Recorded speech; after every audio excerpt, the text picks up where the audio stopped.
Yeah. So an eventful, not so eventful Baku GP with both the Ferraris going off. I think quite a sad day.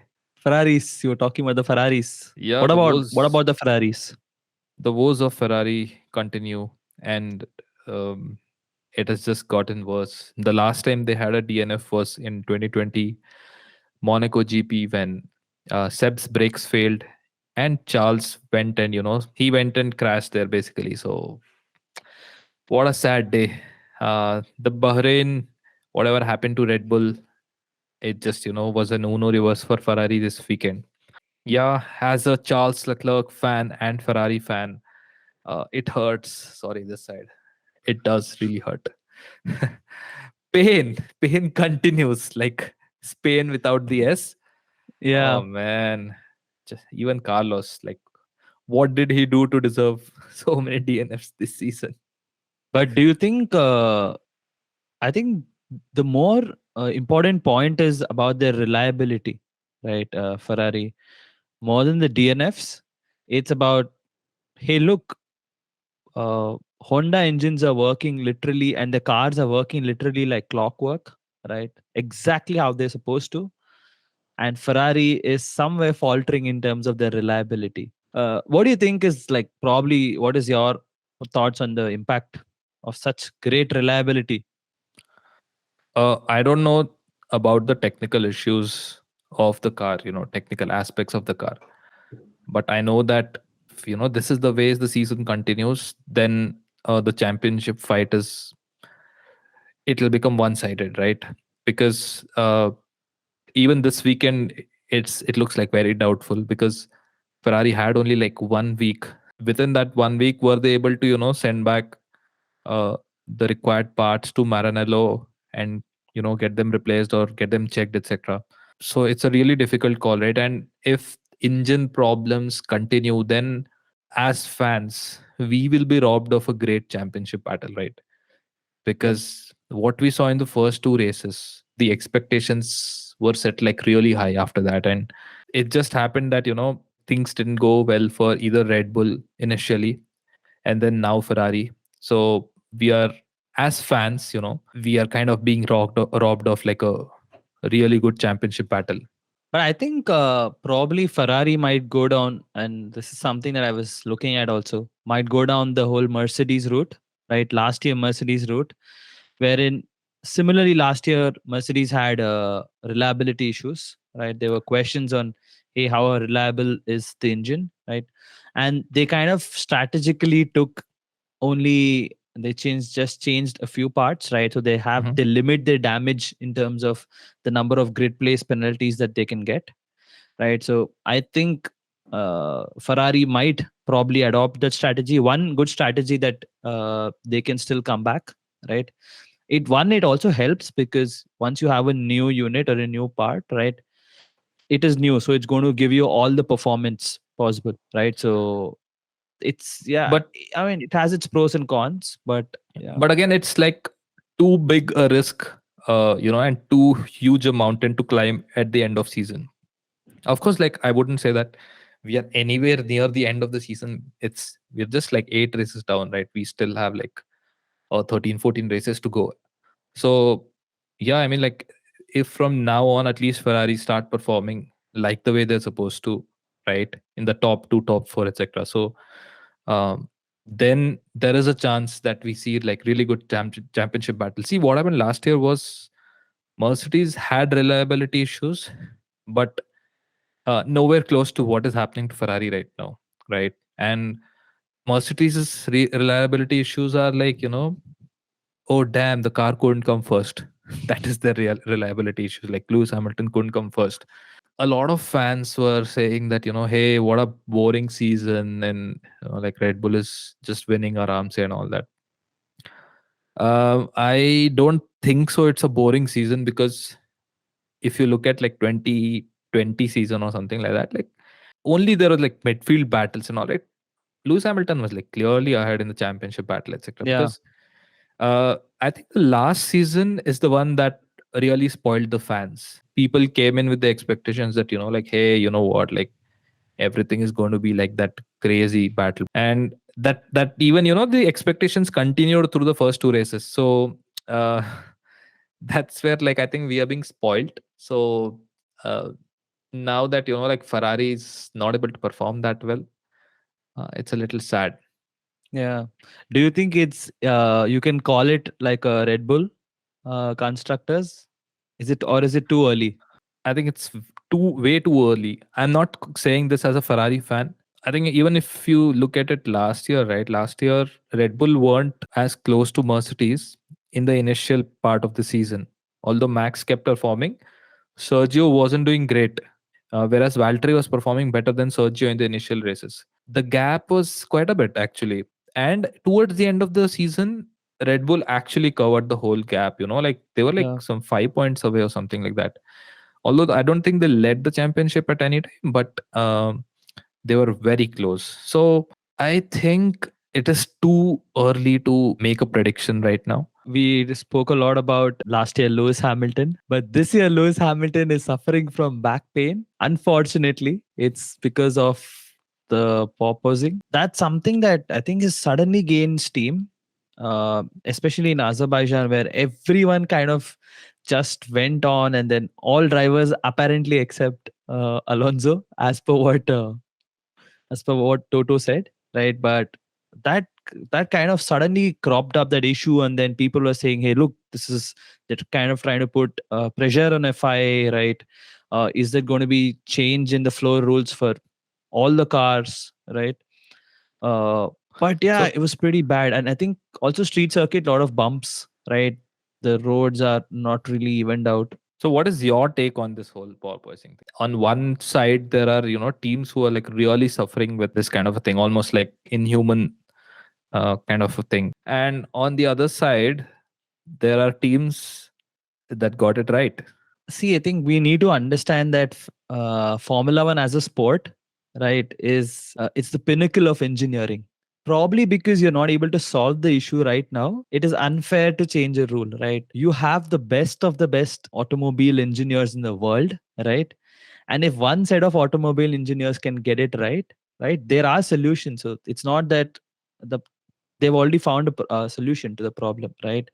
And being a sport that is led by engineering, right, I think that's something that they have to kind of get it right, which eventually they will, because obviously there are politics that can happen, but then at the end of the day, the guys who are on the right side, they're saying, hey, look, we can get it right, right? Why not you? Why do you kind of want to go back one step back in this whole engineering process, right, rather than go one step ahead? So Exactly. yeah.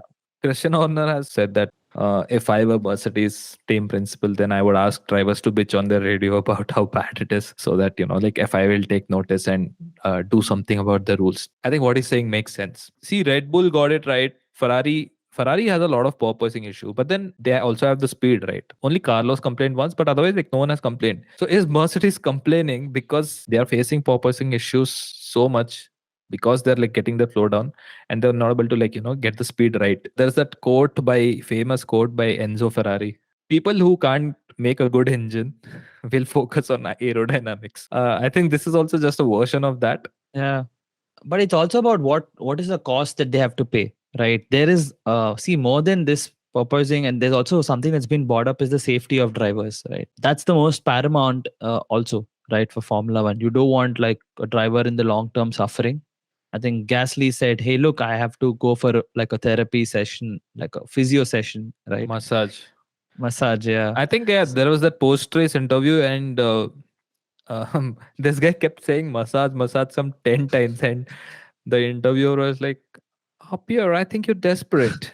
Yeah, yeah, yeah, I need to get a massage. Then Danny Rick comes in and he asks Danny Rick also, like, hey, can you do me a massage and shit like that?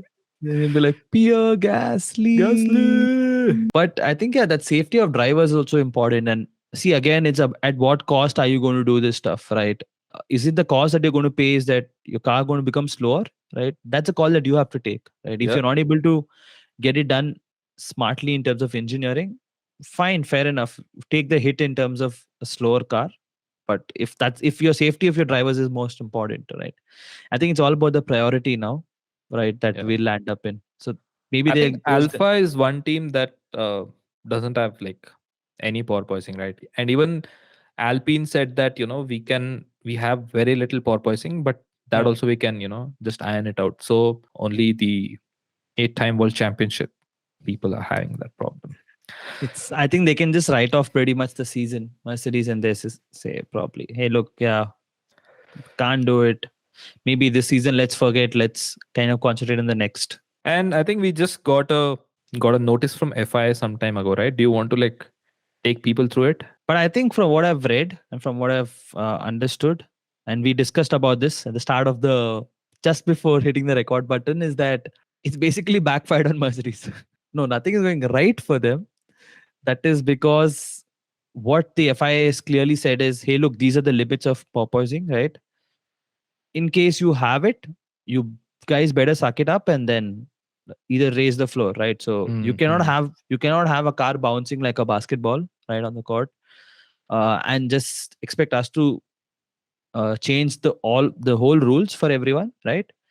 We are now limiting how much can happen, right? And then you guys have to, like, if it's not happening for you, you guys raise the floor, right? That will impact your speed. That's up to you guys how to manage. But probably, I don't know, and I'm just like a fan, I'm just trying to think, and I do not know the tech part of it, right?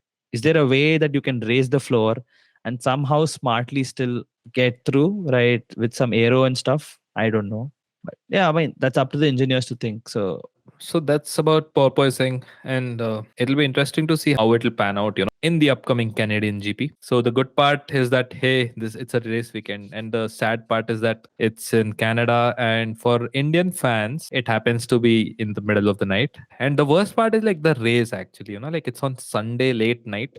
you know what will be the most craziest part? If the race, after waking up till the night and you watch it, and then if the race is boring, first of all, there's a bad news in terms of its night race. Second of all, you're literally struggling, right? So yeah, now coming to the Canadian GP, what do you think about Haas F1 team? Where are they going? Do you think their results in Baku were any better? Which team? Haas, you don't know what that is? Which team is that? I don't know. Yeah, that's Yeah, what I I thought. think we rejoiced too early in the season, right? I think the first, second race, Magnussen came like P6 and all, and everyone was like, P5. ooh, yeah, everyone was like, ooh, Haas is back, especially because they didn't do jack shit in the last season, right? All they did in the last season, full season, was after the second race was concentrated on this year, right? I don't know what were they concentrating on, right? I'm not really sure. I really hope Mick Schumacher scores a point in the next one or two races, because otherwise his seat might be doubtful, right? With all these talents waiting in line. Rumors have it that Antonio Giovinazzi is looking out for that seat. What I read, Whoa. but I don't know. I mean, it's all rumors, right? At the end of the day, Italian Jesus. Okay, Montreal. It is not a street circuit, but then it's a small circuit, and it's quite an exciting circuit actually. I think it's only like 4.3 kilometers and two DRS zones, and I think the lap time is mostly around 1 minute and 12-13 seconds. Very similar to Monaco, but then since we have like a little more straights here, it's faster. A lot of fun memories in Canada, right? Like Lewis Hamilton winning his first Grand Prix ever. A famous race in I think 2011 Canada when Jenson Button, he started the race from almost the back of the grid, and in the last lap he overtook Seb and went on to win the race. That was also like a there was rain in the race and things like that, but very exciting. One of the most exciting races of the decade, as claimed by pundits and F1 fans. And another famous moment from Canadian GP that comes to my mind is Seb in 2019. The whole going off to the grass and coming back yeah. and joining dangerously and being robbed of the first place. Yeah, and the iconic photo. We have a reel, so please check it out about that. There is a previous guest on the Right Now show who is in Canada. So Yeah. Uh, I was checking out actually our friend Prakrit actually. He lives in Vancouver. yeah, And Vancouver. Vancouver to Montreal, it's 4,300 kilometers or something. So that's more than like Kashmir to Kanyakumari, dude. He'll have to take a trip there itself, and then. But You have to be like die-hard fan to like take that journey, and Yeah. I don't think he's into F1. Yeah, also like it's quite exciting, right? And it's like Red Bull is coming into this race like quite dominant, having the last how many 2 3 wins, right? Yeah, and the woes of Ferrari have continued, and we hope that at least one of the two Ferraris finishes this GP, and hope the pain doesn't continue too much. Yeah, it's interesting to see what setups do people get, right?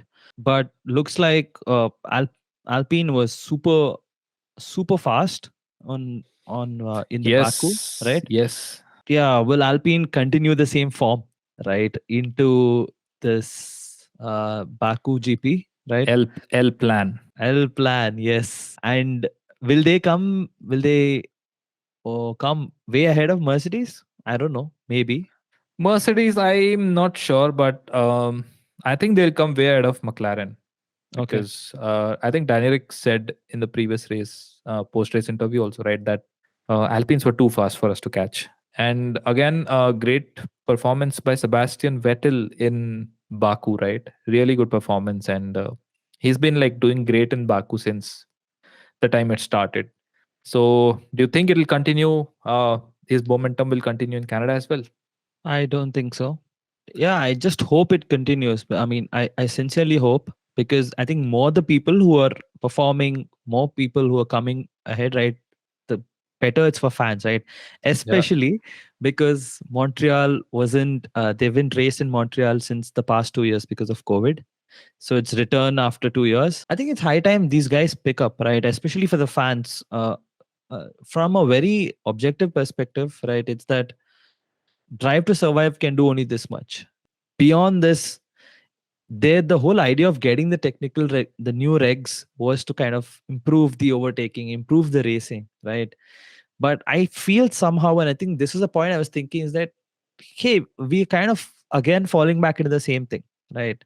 If you frankly see the races ahead, right, there is some, I mean, there's not really like this exact fight that we wanted to see where everyone is trying to overtake each other, right? It's Ferrari and Red Bull, and Red Bull are way ahead of Ferrari, right? And then there's this lousy midfield which is not consistent, right? It's that there's not nothing much really happening in the midfield. So if you kind of just come out, have this eagle eye view, I mean, you can say alphas are kind of just, yeah, they're just in there. Haas is pretty back.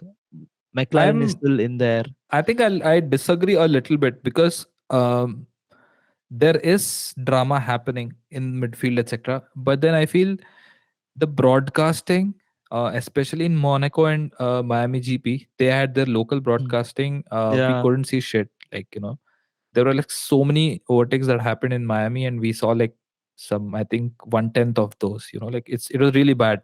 I think there are a few battles happening in midfield. Like for example, like I think last time the battle between Gasly and Hamilton, right?